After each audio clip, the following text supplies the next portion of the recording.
All right, we're going to start now on our first session. I hope you can hear me. This is our first session of the day of 5 sessions over the next 2 days. We will be convening on women, spirituality, and community. And I'm going to start with the introductions of both speakers, then we will have both talks, and at the end we will have questions for both speakers together. So I am so honored today to introduce 2 women I don't think you actually need introduction to this room. Dr. Lillian Keogh, who is a retired professor of history at Simon Fraser University. She has published extensively on gender, ethnicity, immigration, oral history, and communal memory in Newfoundland in the 18th to 20th centuries. Her award-winning monograph, The Slender Thread, Irish Women on the Southern Avalon, 1750 to 1860, is available through Columbia University Press. And I vividly remember when that book was published as an undergraduate. It was very exciting. And Bonnie Morgan, who is a librarian and award-winning historian, author of Ordinary Saints, Women, Work, and Faith in Newfoundland, and Out on the Trail. Bonnie works as a public services librarian at MUN's Center for Newfoundland Studies, a super important place. So many hours sitting there doing research as an undergraduate and graduate student, mostly because it was quiet and had, yes, but also because it was full of interesting things. And you know, you can walk in there and talk to a librarian and they will pull out the most sometimes ridiculous and preposterous files on things that you can't believe people have been collecting for years. So the 2 talks, first we'll have Willeen, the Old Hag, meets St. Bridget, Irish Newfoundland women, and the intersection of spiritualities on the Southern Avalon. I could have just read it right there instead of looking at the book. And following that, we will have Bonnie's Sensory Anglicans, Women, Textile Making, and Faithfulness in 20th Century Newfoundland. Very excited for both talks, and I hope you'll all join me in welcoming our 2 speakers.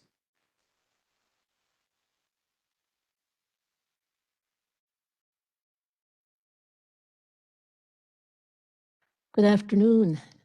Can you hear me? Good.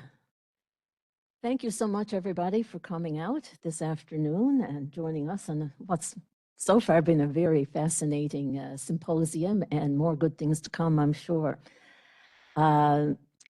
One of the things that was mentioned this morning was the impact of religion on women's lives. And so it's exciting to be part of a session about that, because it's not something that often gets a lot of play, I think. I have a clicker in my hand. I hope I'm going to aim it in the right direction. I'm not used to all this fancy technology. Anyway, I'm going to start by, mentioning that the spiritual life of any group is a site of negotiation between the natural and supernatural worlds. And the process is enigmatic, and the stakes are profound. So mediators enjoy considerable respect and authority in their communities when they're part of that system. And I argue that this was the case for Irish Catholic women in the period of early settlement, 18th and 19th centuries on the Southern Avalon. Oh, there it is, the Southern Avalon. So the Irish came out to the area as servants in the fishery and comprised 90% of the population by the late 1700s and 97% by 1845. Irish Newfoundland women were integral co-producers in economic life, and I'm just going to give you a very short overview of my research on this. They were vital in subsistence production and barter, in hospitality and support services, as domestic and fishing servants, as fishing employers. Increasingly, they became shore crews for family production in the fishery, replacing hired transient male servants in the vital work of salting and drying fish, a process that required careful attention and good judgment to ensure a good cure. Without them, the fishery would not have survived the depression that followed the Napoleonic Wars, when older forms of the fishery crashed. Women were also primary household managers and full partners in family decision-making, and they carried their authority outside the home through verbal wrangling and physical violence in informal conflict resolution, and as both complainants and defendants in court cases. So they were not passive, fragile, dependent women. Okay, that's not their starting point. The same was true in contemporary rural Ireland, and I'm going to draw a few parallels as I go. So in Ireland, where women derived considerable status, again as co-producers, performing really hard agricultural labor, producing goods for sale and barter, and working as domestic spinners in the woolen and linen trades, often earning their family's only cash income. And in both contexts, religion, in both Orthodox and informal observance, was an important source of feminine power, not that long ago, just a few centuries. On the Southern Avalon, women were essential in keeping Irish Catholicism alive in early settlement, when British penal laws were in effect, by performing Catholic religious rites and assuming other religious authority. Now, Bishop Michael Fleming would later complain that women had debased the sacrament of matrimony and profaned the sacrament of baptism by performing them in the absence of priests, and that midwives were still dispensing with church fasts for pregnant women. Oh my. Poor old Fleming, he didn't know the half of it. I had aunts who were still baptizing babies to tide them over when I was growing up. But the oral tradition remembers women as the spiritual overseers of Irish Catholic households in early settlement. If it was left to the men, I was told, should there be no religion at all. In addition, female figures were prominent in local Catholicism, harking back to feminine power in Celtic and Celtic Christian belief systems. Mary, St. Bridget, and good St. Anne were admired by women and men alike, not as sanitized feminine ideals of self-sacrificing womanhood, but as women who had lived worldly lives and could empathize with and advocate for the community. Bridget is particularly fascinating, at least to me. You know, she was a female druid with magical powers before she converted to Christianity in the late 5th century. She founded a mixed religious community at Kildare and may have been ordained a priest. She had intimate relationships with both a man and a woman in that community, so her sexuality was fluid. When she was brought into the Catholic calendar of saints, however, her life was whitewashed. She became a model of Christian womanhood, virtue, and piety. Her mixed community became an exclusively female order of nuns. But the church couldn't completely sever ties with the older beliefs. The feast day of the Holy Woman of Kildare is the 1st of February, which corresponds with Imbolc, the ancient Celtic feast of fertility, celebrating the coming of spring, the return of light after winter, and the start of the lactation of the ewes. The name of the Celtic goddess of fertility and light was Bridget. So we see those continuities coming through right from the Celtic era.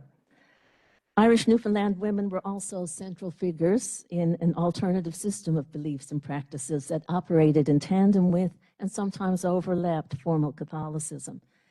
And please resist thinking about these as just quaint folkways, for they help people deal with life's vagaries and plumb the sometimes unfathomable. They were a religion too. And, you know, isn't that what most religions are about? Trying to figure out the unfathomable. Women could read tea leaves and tell fortunes with special powers on All Hallows Eve or Samhain in the Celtic system. Some women had special healing powers to stop blood or ward off sudden death with a prayer, for example. A widow's curse, by contrast, could do great harm, wither crops, drive fish from nets, stop a cow's milk, or cause bodily harm, even death. Some female symbolic figures in the older belief system could disrupt the natural realm or open portals between the worldly and otherworldly. Sheila, familiar figure here, Patrick's partner, was attributed with the fierce ice storms that battered the island in mid-March. The Bibe, the local variant of the Banshee, was an ancient crone whose wailing cry in the night foretold death. And the old hag was a female phantasm who sat on the chest of her prey at night to impede their breathing or to trap them in endless nightmare, an acknowledgement of alternative, sometimes menacing, feminine power.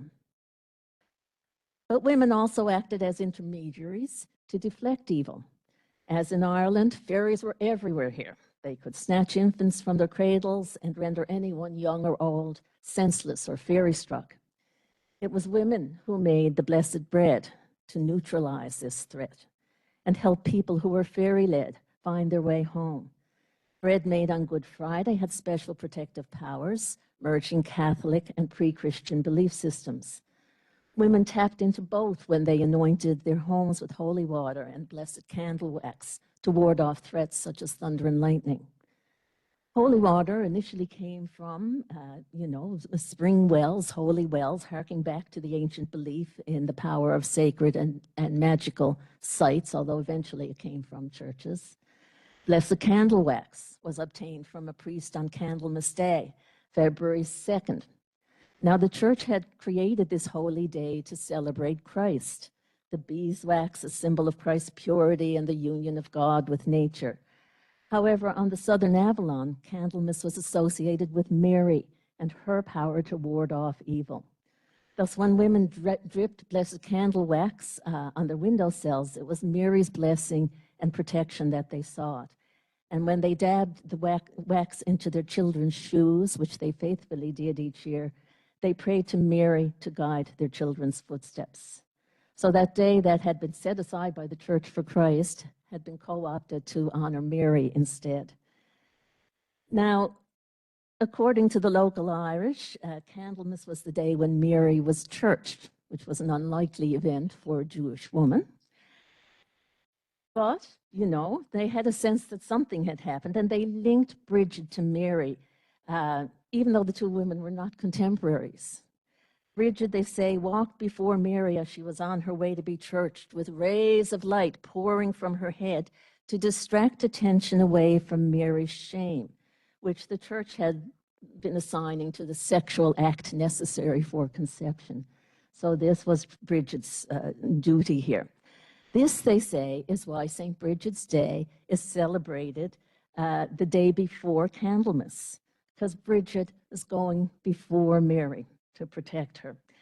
And this was also the Celtic feast of Imbolc. So, and furthermore, the Celtic goddess Bridget was also portrayed with rays of fire shooting from her head as she brought light back to the earth after the darkness of winter.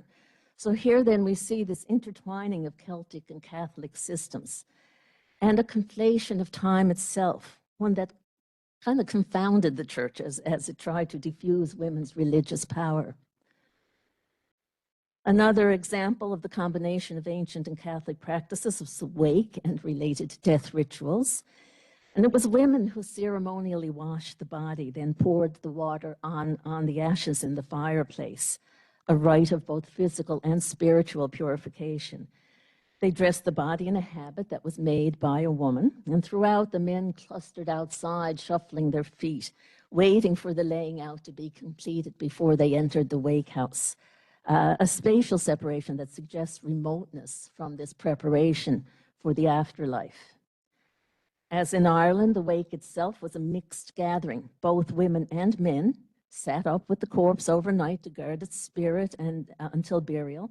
Everyone drank, smoked the God Be Merciful pipes, and played jokes, activities that helped mourners reaffirm life in the face of death. Another, mostly performed by women, was keening, a ritualistic lamenting both at the wake and the grave to mourn the departed and placate their spirit. Indeed, the Irish word keening refers to a stylized tradition of women's poetry. and the various emotions expressed in the rhythmic lament are seen today as necessary stages of the mourning process. But the ritual was seen as heathenish by the Catholic Church and was aggressively discouraged as feminine, self-indulgent caterwauling. The Church in Ireland and Newfoundland was on a civilizing mission to discourage popular supernaturalism because it threatened church ambitions for a monopoly on decoding the supernatural, and also to impose middle-class standards of respectability on their congregations, particularly women, so that the church could move back up in the world after the penal regime had sort of stopped. So they were on the move again. But many plebeian and rural Catholics were reluctant to part with their customary practices, to lose that sense of control over what otherwise seemed like random fate. So despite efforts to discipline their congregations through the confessional and public shaming and exclusion from the sacraments, the church had a terrible time trying to rein in their flock. Now, as S.J. Connolly has argued in the case of Ireland, the clergy could only lead the people where the people wanted to go. The tide turned for the church in Ireland in the latter 1800s. The clergy did spearhead an increase in formal religious practices at that time through a devotional revolution. But everybody, everyday people do not and did not just blindly follow their priests. So what else happened? The Great Famine. Before that mid-century tragedy in Ireland, an overwhelming majority of the Irish population were laborers, cottiers, smallholders. Women in those groups were vital contributors to family economies and significant spiritual figures in customary practices. Sounds familiar. But these groups were decimated by death and immigration during the famine. And with an increasing masculinization of work under capitalist agriculture and the industrialization of cottage industries, both of which happened in Ireland in the 19th century, women's labor was devalued, while the collapse of the potato culture led to a depreciation of women's worth as reproducers. Now they were just having surplus children, no longer needed. And after the famine, the small farmer class predominated in rural Ireland with ambitions for greater respectability that more closely aligned with the wishes of church authorities. So once again, the priests were leading the people where the people wanted to go. The composition and desires of their flock had simply changed. The Southern Avalon also experienced that devotional revolution, but with less impact because the context was different. Now the clergy did work industriously to create that little Irish mother safely tucked indoors, knitting and spinning by the hearth. And various mechanisms to rein in women's sexuality were intensified locally. The construction of woman as occasion of sin, the churching of mothers after childbirth to purify them for that sin of conceiving a child, the shaming of unwed mothers and adulterous wives, reflecting a double sexual standard that laid the sin of sexual relationships outside marriage at the feet of unchaste women. And when Bishop Fleming introduced nuns to the island in the 1830s, he was intended to fix girls' character, innocence, and virtue, prepare them for motherhood and domesticity. Solidly instructed in the divine precepts of the gospel, he argued, they would abandon the ancient customary practices that were an alternate source of female power. Still, the church constructions of femininity met with resistance from Irish communities on the Southern Avalon. Really because church ideals clashed with the realities of women's lives. There was no massive demographic shift like the famine, and because the area remained a pre-industrial society into the 20th century, women's status as essential co-producers in the inshore fishing economy, as well as reproducers of those large family work units, remained intact. And they continue to wield significant influence in family and community well into the 20th century. And within the realm of belief systems, the Old Hag and St. Bridget continue to fend off the incursions of an increasingly patriarchal church. Go. Much.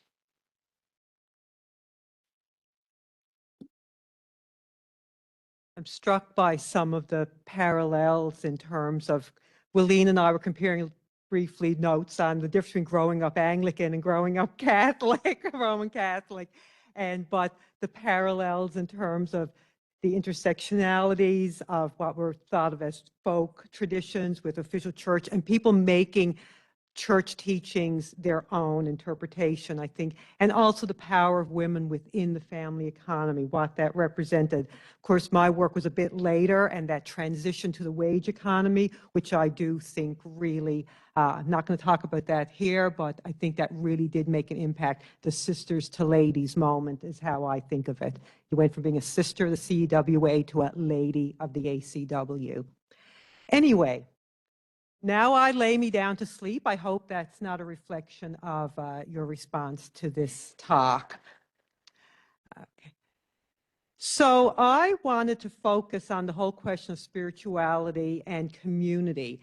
And I was looking at my work, and I wanted to focus really on textile production. I don't have anything prepared. I'm just going to talk off the cuff. And let's see if this works. Hey. So textiles. My work partly looked at women in households and their household practices around how they used their domestic labor as a means, a lens to understand and both express their spirituality, their religious belief. It's how they made Christianity their own that was meaningful for them as women. And one thing I looked at was the Church of England Women's Association and their minute books. And looking at textiles, which was the primary activity in these minute books. So when you read through, you'll see there's sewing, crochet, quilting, embroidery, rug hooking. The executive officers included buyers who were sent off to get materials, and cutters who were responsible for cutting out the patterns, and the really meticulous record keeping around those textiles. What materials came in, who took what they brought back. And that really struck me. And I want to just for a moment have a personal reflection on this of how one's vision and understanding of these minute books can change. And I have a picture there. That's a page from a minute book I read, and a little slip of fabric that was there in the book that brought me back to like 1942. Like, there's the fabric that was bought and in association. I don't know why they kept that bit. But when I was working on my master's, I remember as sort of a new emerging scholar, going in the minute books for 2 St. John's Anglican parishes, and I remember flipping through them looking for something that was important, right? You know, I was flipping through, it's like, pray, pray, pray, pray, so, you know, and more quilts, you know, la, la, la, la. Oh, they mentioned poor relief.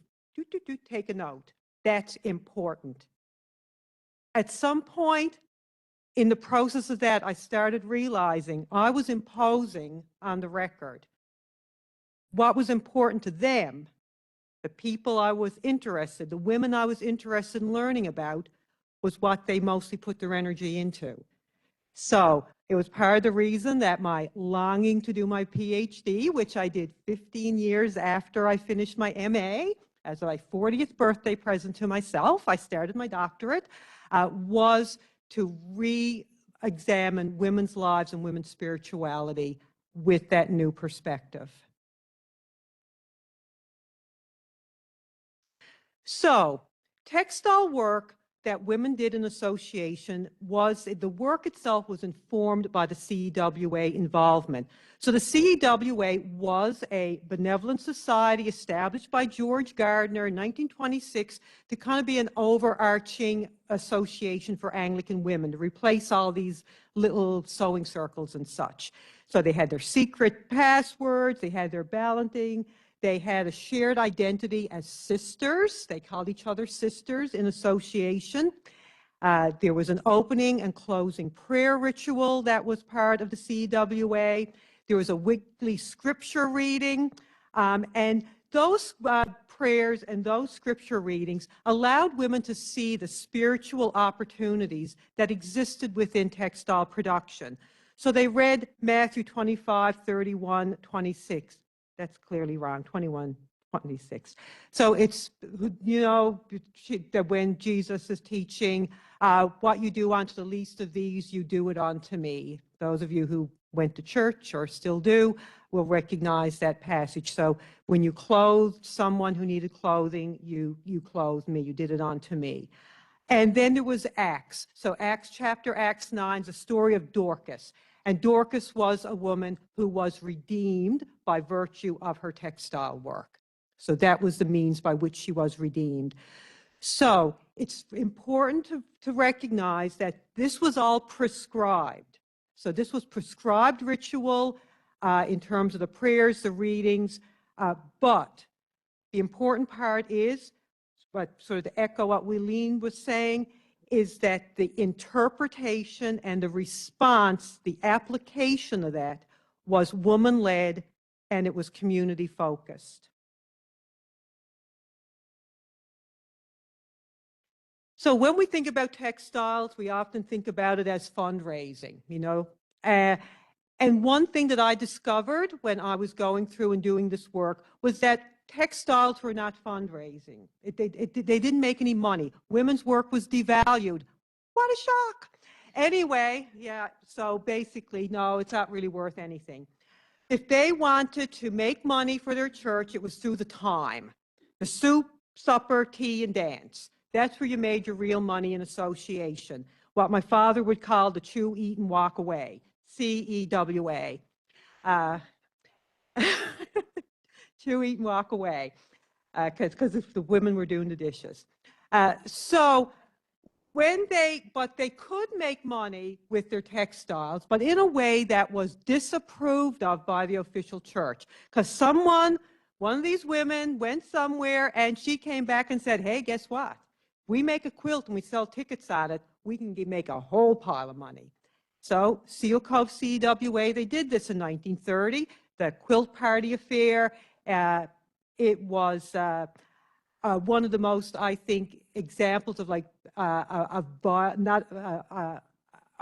really effort to silence and control women by the official Anglican Church. The priest showed up, the male building committee showed up, interrupted their meeting, knocked on the door, came in, took their money, and told them off.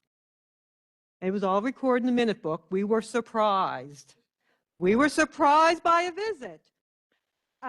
So what was the response to this? The next meeting, we better not sell any more tickets. No, they had a corned beef and cabbage supper, so they decided to have a supper, and they kept on selling tickets. So that was in Seal Cove. So we have textiles, did not make money if you just sold them, and if you were selling tickets, it would cause conflict with your church, but yet it remained a primary activity, especially for service to each other. So why did textiles, if you couldn't make money off them, the best way to make money, like I said, was your times, your parties. Why would you keep on making all these textiles? And I think it's because they understood textiles as good work. The good work was the phrase that was used to describe it. So what made it good work? It was good work partly in terms of the community support for each other that it represented. So women, the sisters, they produced goods communally for each other's use, what I call mutual benevolence. They knew what each other were up against. They were of similar social status in these sort of rural community, largely agricultural community at the time of Conception Bay South in the early to mid 20th century. And they knew what they were up against. And they wanted to help each other rather than the other. So we often think of benevolent societies doing to the other, but they were about each other and helping each other. So they cooperatively produced these textiles. They pooled their resources, their dues, they bought materials, and they sold those items to each other at little or no profit. And this helped each other run their households affordably. The material was joint property. Everything belonged to the association. Once the material, the goods, it was brought in, it was held in the trunk, the beloved trunk that has everything in it. It was in the trunk, and the fabric would only leave cut and it would come back as finished work. So nobody was going off with bolts of fabric. You took the makings of an apron. You took the makings of a shirt. You took the makings and you brought it back finished. The other way that community was expressed and support for each other through textiles was the issuing of credit. So we all know about the credit system. So the women would offer credit to each other, and this is for sisters who had limited access to cash. There was no stigma. There was no judging in the minute books. It was the debt could be carried or it was paid promptly, but there was no stigma attached to offering charity to each other. Occasionally, you would see a charitable case, usually a woman where maybe she took in, adopted a child into the household, and they'd give her some items. Very, very rare. More likely to use credit and offer at little or no profit. There was also a lot of skill recognition and exchange. So again, this was all part of textiles representing and informing community. So the cutters were considered the most skilled member of the CEWA because she knew how not to waste. She took material, she was able to cut it efficiently and make up garments without waste. And you also see women, their specializations. So some were really good at crochet, some were really good at embroidery, and that was what they specialized in. So you read the minute books, you see the same women taking the same sorts of goods and bringing back the same finished products. It was their specialization. So again, good work, part of it being good was that it recognized and enforced and built community, a community that cared for each other as an expression of its benevolence.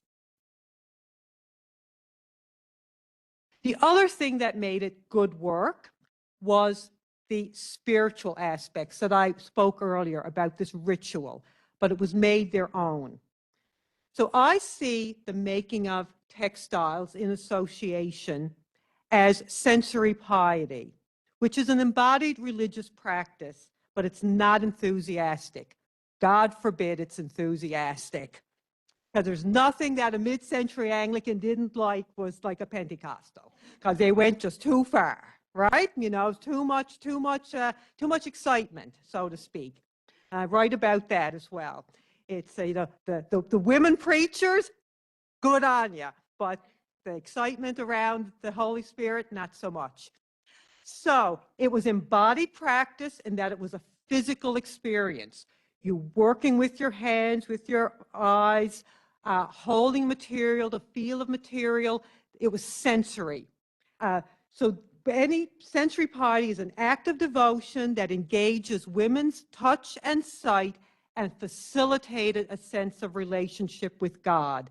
They felt it brought them closer to God, it brought God closer to them as they understood God to be. So sensory piety, when I was reading about this in the literature at the time, is especially associated with production of textiles with religious imagery, such as, you know, an altar frontal or, you know, a sampler or a Sacred Heart embroidery. I could have brought one in. I've got one at home. I got it at a yard sale. Or for use in a church setting, so like an altar frontal or bookmarks, that sort of thing. But I see the work of the CEWA women, the sisters, expanding this, because when they were making textiles for each other, it was an act of piety. It was an act of religious expression by helping each other. They were meeting that mandate that was in their opening rituals that was meant to be about the other, but they made it about each other. So it was Christian women supporting each other through these acts of benevolent mutuality. And that is all I wanted to say. I didn't write anything, but I'm open for questions.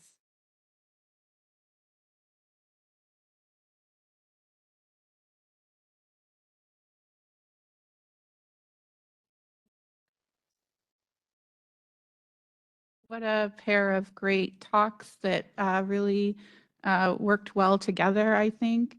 I was so struck my talk. I study men. Sorry. But my talk will be about looking at women's work. So I'm really struck about how like stuff gets hidden and scrolled away, and you think this isn't the important stuff as you scroll through looking for something else. Especially my specialty is textile work, so I'm very happy to see research being done in that field. Do I just turn a microphone on? Oh, yes.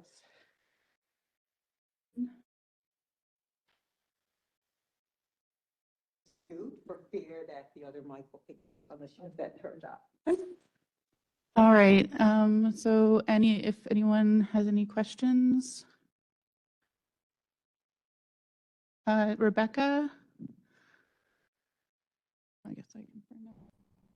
Thank you both so much for these great talks. I always enjoy hearing both of you speak, and of course, as an undergraduate and a graduate student, reading both of your work was so foundational as someone who also works on religion. My question that I want to ask for Bonnie is both in my interest in what you talked about, this history of textile tradition, and also from a personal standpoint as someone who also grew up in a very deeply Anglican family. And is this tradition that you found, so one of the things that I can remember is these very visceral memories, being a young girl in a church basement and what have you, is they're covered in tapestries and embroidered that I was told were made by local church women's, but also later the ACW by the time my youth.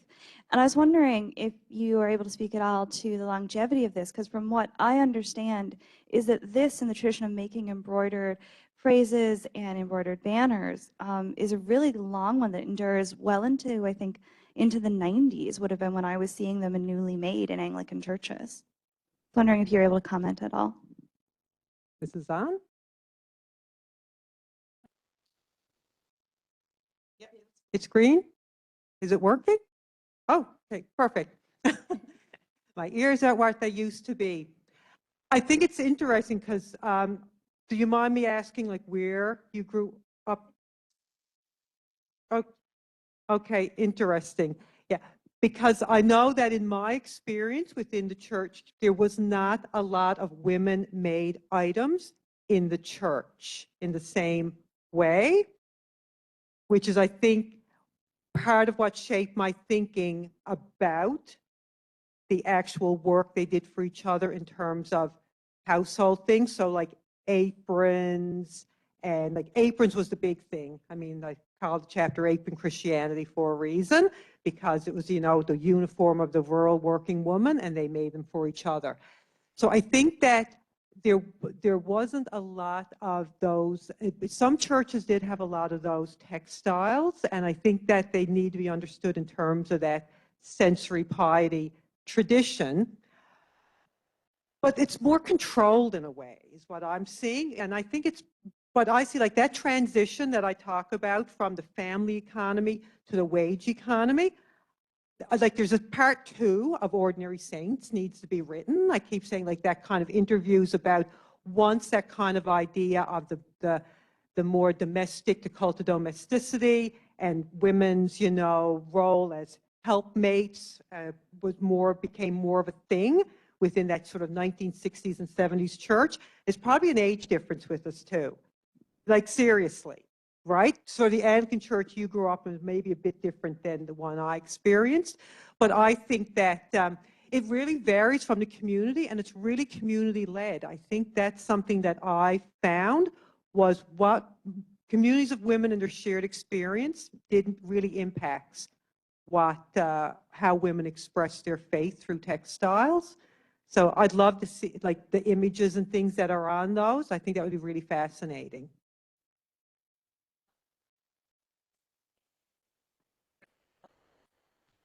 I'm talking about memories of seeing embroidery and things. And again, down in the basement, there would have been embroidered tapestries that I presume were probably purchased and things that would have been upstairs, right, in the formal church and what So they have you. weren't women made in the I community? think they were. That's what I remember from my mother saying of me. And there's small pieces and bits of arts around, you know, an organ that doesn't work. And it's where you had Sunday school, right? And it's where the kitchen was for pancakes and all that there. Yeah. And so that's what I remember, is seeing things and being told that, and when I saw your talk, I wondered if that was an enduring text, because it's not something I know much about. My own mother was in and out of the ACW. She didn't have time for it, with all fairness, because, you know, we were in Tradetown and the church was in Glovertown. Right. But, you know, it was interesting to me because as I think there might have been, but again, these could have been things that would have been probably made maybe purchased or embroidered or done with things that they probably might have been artifacts from much later than the area you're looking at. So I was just wondering if there is tradition, if it makes it into. I think the pride that your mother would be communicating to her daughter, Mm. woman to woman, that these are things that women made that are part of the church. I think that's an important part of what I'm hearing. To me, that's the nugget, is that there is a need to communicate to you, women made this, and have pride in their work, and what that represents in terms of an expression of faith, and that sort of, that's how I would see that. Like, I think that's what's really important there, is the fact that they were in the church was also like a women's place in the church at a time when they were still, you know, first women weren't ordained in the Anglican Church. I think it was like early 70s. I can't remember the exact date. No, I can remember the first time we had a woman priest. She was based in Gambo, and she showed up in rotation and stuff in our church. All the men walked out. Yeah, no, they were all fine. My uncle was lay reader. He was really glad to have Sunday off of reading, which is good to his credit. Yeah, there was an old fellow who apparently left our church because there was a female altar boy. There was an altar girl, and he left and he never came back. Good riddance. We'll probably pick this up afterwards. Yeah, I we'll could talk about pick this up Anglicans after. forever, but I think there's more questions. Linda right here has a question.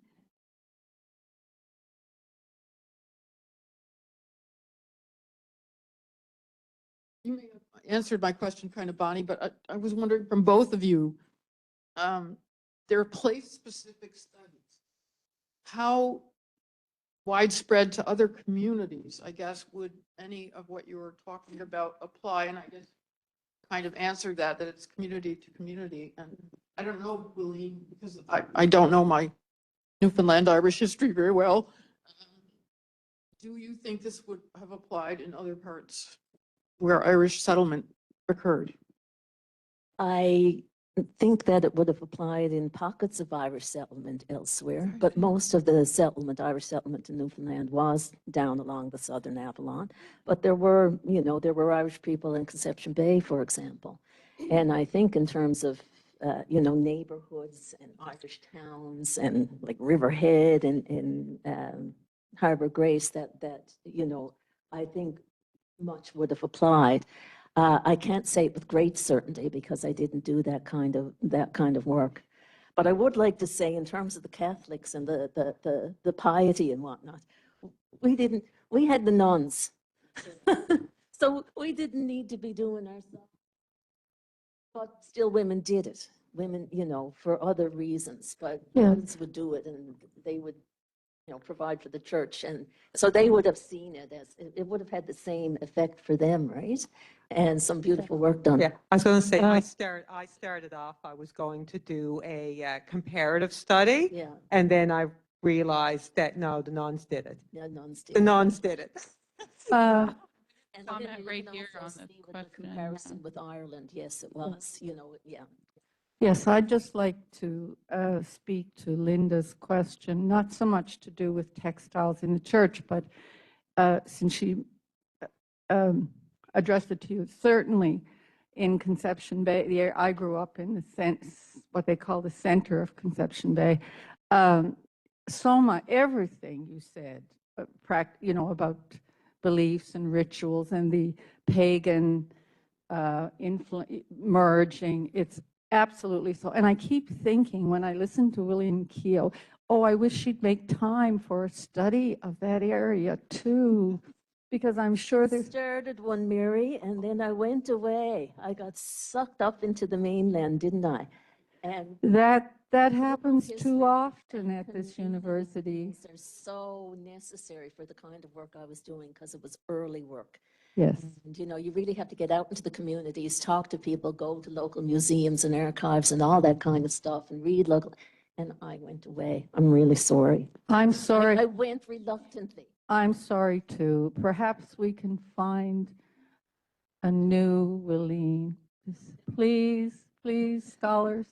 About to It's the most, pastor. Oh, it's the Ma. most unstudied area. It's astonishing the wealth of studies to happen in that area that haven't happened.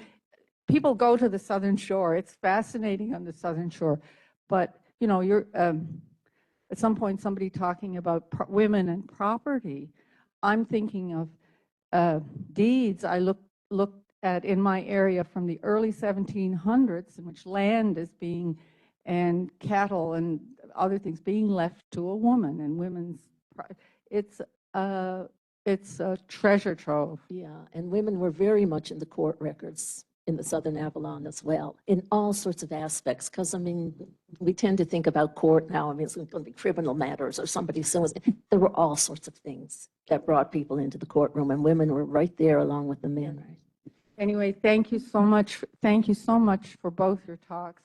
And I could hog the whole rest of the But I conference think that talking to you about. exploring of, I mean, because in a way, I mean, your community is right between our two kind of study areas. So I think that pattern of seeing that kind of merging and patchwork and building of a kind of women's, you know, I think like a feminine theological cultures, how I think of it, that makes a belief system your own, their own, based on women's experience and women's perspective, is you're going to see it all over the place. Yes, and if I might just throw out a mention of the event which is closing the conference on Sunday night, in which poets and fiction writers, of whom I'm one, will be talking about stories. And I would like to also make a point that poetry is history. When I'm so much of what we're talking about here has come up in my one way or another in my poems. So when we're thinking about forms of discourse that have music added, I hope we'll remember one of the great arts in our province, poetry. Thank you so much. Thanks. So we have a final question here. She's been very patient. Thank you. Back to the Anglican Church and a community called Flat Island, Bonavista Bay, where many of the people resettled to Mount Pearl, including two women, Eleanor Hallett and Bessie, excuse me, I have a sore throat, and Bessie Ralph.